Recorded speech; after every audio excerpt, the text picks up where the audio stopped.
That might go in. Hey, there we go.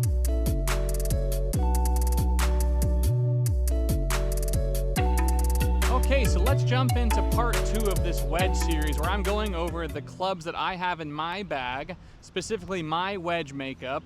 And the video from last week is right here, so check that out if you haven't. And now we're really going to be talking about how do I use these clubs around the green. And so like I said in the previous video, we've got a 45, 50, 55, 60.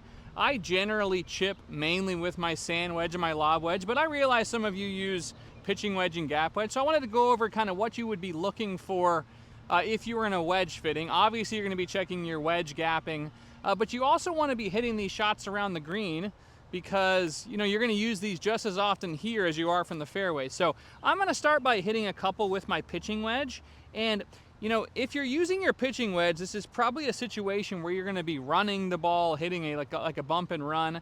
And so it would be good just to kind of use that and hit a couple just to make sure the ball's kind of coming out how you would expect. So I'm going to go ahead and hit a couple. And what I would be looking at here is like, is the ball coming out as fast as you want with as much spin as you want? Well, did I make the first one? Yeah, really good. Close. Maybe a little bit far. Let's do that again. Again, I'm not looking for anything spectacular here. I'm just making sure the ball's kind of coming out in the right launch window, in the right trajectory, with the same amount of spin that I would expect. Yeah, those two are looking pretty good. Maybe I should use the pitching wedge for chipping. This is pretty good. Let's do one more of those. Now, obviously, I wouldn't be doing a whole lot with the face here. Maybe you would experiment with having the face a little bit open, but in general, I'm just hitting a fairly basic little chip shot. Yeah, that was pretty good. All of those are totally acceptable. I think the worst one's probably about 5.5 feet away. Okay, so let's move on to the gap wedge. And this is where you're probably starting to use this club a little bit around the green. So when would you use the gap wedge, which this is the F grind, the 46 and the 50, not a lot of bounce options. So these are just gonna be kind of what they are. This club is really meant just kind of like that one for bump and run situations. You may start to mess with the face a little bit here. You could add a little bit of loft. I'll kind of show you that. So this first shot, I'm just going to be a square face shot. And again, when I'm hitting these shots, I'm definitely picturing almost like a low draw to take a little bit of the spin off. Yeah, that's really good. Yeah, and these clubs are very much meant for long-sided situations. Long-sided just means I'm close to the green and I have a lot of room to roll the ball. So this is a very, very basic shot that a 46, 45 degree and then a 50 degree would work well.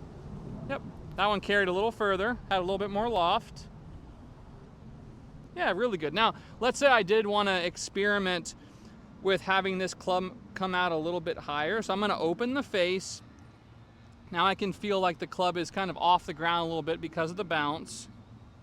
Yeah, and let's say that you don't get 4 wedges. You have a pitching wedge and then a gap wedge and a sand wedge. Well, you're going to have to use this more than one way, and so you would definitely want to experiment with kind of opening the face and hitting one that kind of like that carries a little further with some spin. Yeah, I see how that one is short because I hit it a little bit higher with some spin. So you may want to experiment with that a little bit, because you want these clubs to be versatile. You're not really trying to hit them all the same way. All right, let's do that again with the face open. Obviously, I need to carry it a little bit further. There it is. Yeah, good shots. Okay, let's move on to the sand wedge. So my sand wedge is a 56 bent down to 55. And I use this club a lot in situations like this. Like I said earlier, I don't really use my 50 or my 45 very much. Maybe I should. I hit those pretty close. Now the pressure's on that I deliver with these guys.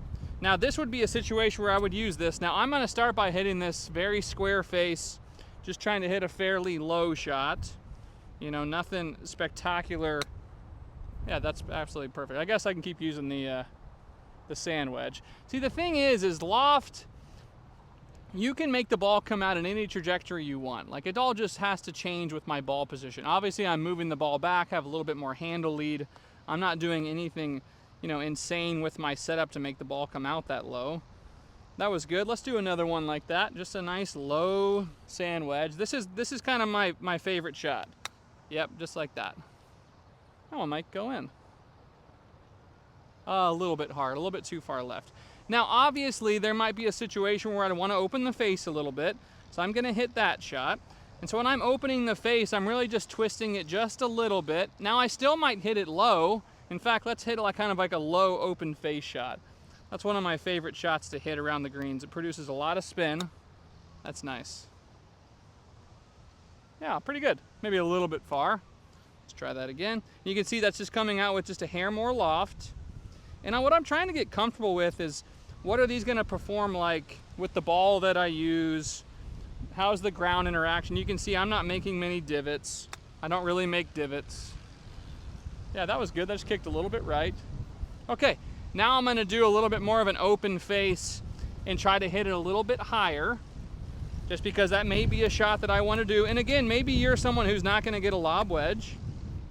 So if you're not going to get a lob wedge, you need this club to go pretty high. So let's really open that thing. So now you can see I'm really opening it, you know, a lot more than I did a minute ago. I'm going to change my setup a little bit and be a little bit wider. Okay, a little bigger swing, obviously. Yeah, now I carried that hill. I actually probably would hit that shot where I carry the hill with my lob wedge potentially.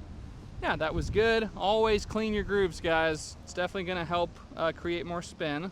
Now, these clubs are brand new. The only time I've hit them was when I did my video last week. Okay, let's do that again. Open face, and just like last week, it is still blowing. Oh, that's really nice. Yeah, and there's 2 in a row with kind of that mid floater with the sand wedge. Okay, now lastly, let's do the lob wedge. And here is where, I mean, if you're like me, you're using this for a majority of your shots, you really want to check all the shots in your arsenal. So I'm going to start by hitting a low draw. Again, I don't know if I would use that in this situation, but I might. Yeah, that's really nice. Might go in. That's my closest shot. That's why I like to hit this club. It's the one I'm definitely most comfortable with. All right, I don't think we need to see that one again. So now I would do a mid trajectory shot. So a mid for me is almost always the face a little open and doing a very basic swing with my wrist. I'm really not trying to do anything, you know, out of the ordinary. So 1, 2, yep, right on top. You can see it's kind of rolling out there. Again, I'm going through all the shots that I can see myself hitting while I'm playing. I would also be moving around, but because, you know, my camera's stationary, we're just gonna hit in that same spot. Now, obviously, I'd want to start hitting some shots with some more loft, because this is the club I'm going to be using to hit them really high. So let's go ahead and do a couple like that. I'm going to set the face more open. And one of the things I like about the tee grind is this thing sets on the ground really, really flat. Again, in Texas, the ground is hard, so I'm really not trying to have the club bounce off the turf too much. 1, 2. Oh, that was really spinny. That's why I love this club, because it produces so much spin without really having to try. And a lot of that is because the grooves are new, but it's just so easy with a 60 degree to just kind of create that nice high spinny shot. Oh, that's really good. Yep, that would have been probably 2 or 3 feet away. And then lastly, I'd probably hit a few shots really high, like let it climb the ladder a lot, just because, you know, that's a shot I could definitely see hitting when I need to. Obviously not right now, but 1, 2. Yep, covered the ridge, and there we go. So another shot I would be considering when doing a fitting would be a pitch like this that's 30 or 40 yards with your lob wedge. This is a key shot that you need to be comfortable with, and just getting comfortable with the bounce that you chose and then the loft that you chose. So I've got the 60 tee grind, and I'm really trying to see how the club's interacting with the ground, and then how the ball's coming off, kind of regarding like a launch window. So here we go. I'm just going to hit a pretty basic shot.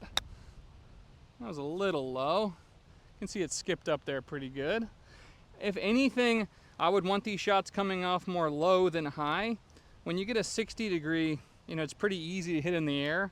So you really want to make sure you can still flight these. Yeah, lots and lots of spin. Obviously, we're hitting into the wind a little bit, but it's nice to see the spin. Obviously with clean new grooves, this is gonna spin quite a bit. Oh, that's nice. I might get a little hole out here. Yee, on the edge. I think I need to play golf in front of a camera more. I tend to hole out a whole lot more than I do when I'm just playing by myself. All right, let's do a couple more. Again, let's throw one in the air this time, so I'm gonna open it.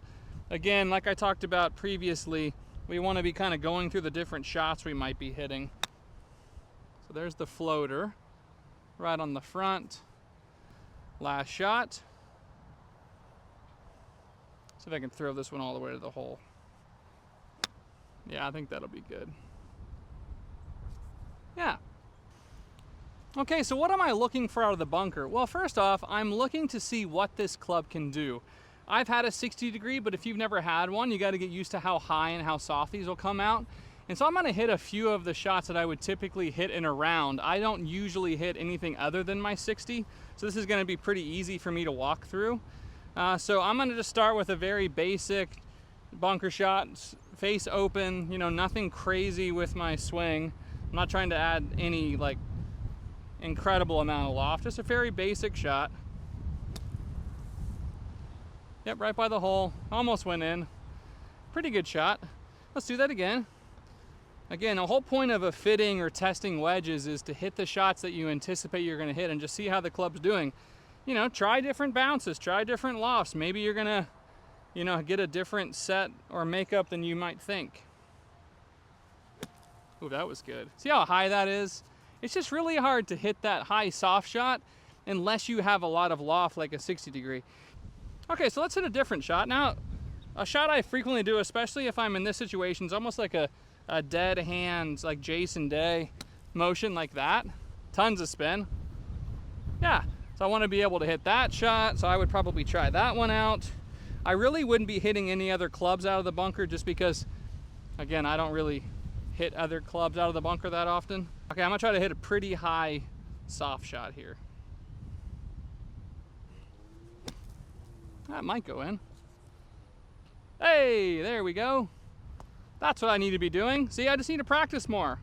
I think the main takeaway is, one, it's really helpful to get fit for wedges, very similar to how I went through. So checking our chip shots, checking pitch shots, checking bunkers, and really having access to a lot of different lofts and grinds and shafts. And then secondly, getting out to a golf course so you can actually hit these shots. Doing this indoors is okay, but it's not as good as actually dealing with the turf and good balls outside. So hopefully you can find someone that's good at that, and then really think about what you want as far as your performance, not only on your yardages, but the shots you want to be able to hit around the green. So thanks for watching. Drop a comment and subscribe if you haven't, and hope this helps your wedge game.